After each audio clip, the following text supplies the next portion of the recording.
我发现很多人一咳嗽就把家里的咳嗽药吃上，其实这是非常错误的。这个咳嗽啊，往往是我们阳了之后最后一个消失的症状。我现在已经阳完1周了，还是有些咳嗽。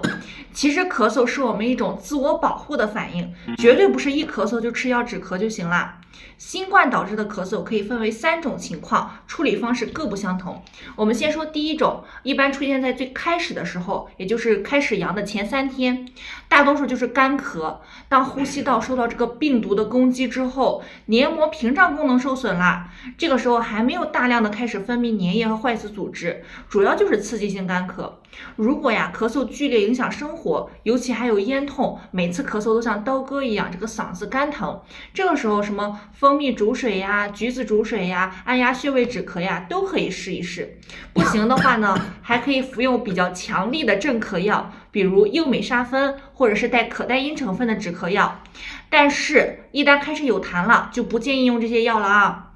第二种情况，到了这个病程的正中间，开始分泌大量粘液了，还有病毒和免疫大军作战之后的细胞尸体呀、坏死组织呀，都需要我们通过咳嗽排出来。这时啊，咳嗽的声音会比较浑浊，还有咕噜咕噜的声音。这个时候还用一些强力的镇咳药把这些东西堵在里边，其实对于我们病情的恢复是非常不利的。所以只要咳的不是特别严重，别用镇咳药，可以吃一些化痰的药。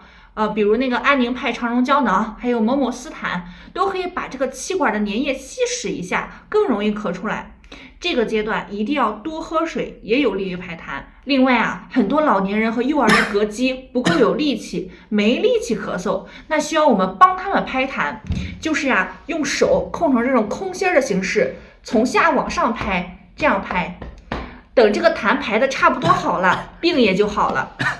然后就是第3种咳嗽了，也就是我现在的情况，刺激性干咳，夜间会加重，也就是平时不怎么咳，但是一旦某口气上来就会咳个不停，就像呛水了一样，会半夜3更都把家人咳醒。这种情况一般会在转阴之后还持续一段时间。这个呢，它主要是黏膜损伤了，使这个神经感受器暴露在外，导致气道的一个高敏反应。通俗来说啊，就是呼吸道过敏了。可以睡前吃点莫鲁斯特啊、氯苯拉米啊这些抗过敏的药，然后多休息，避免剧烈运动就好啦。3种情况都给大家总结在屏幕里面啦，拜拜。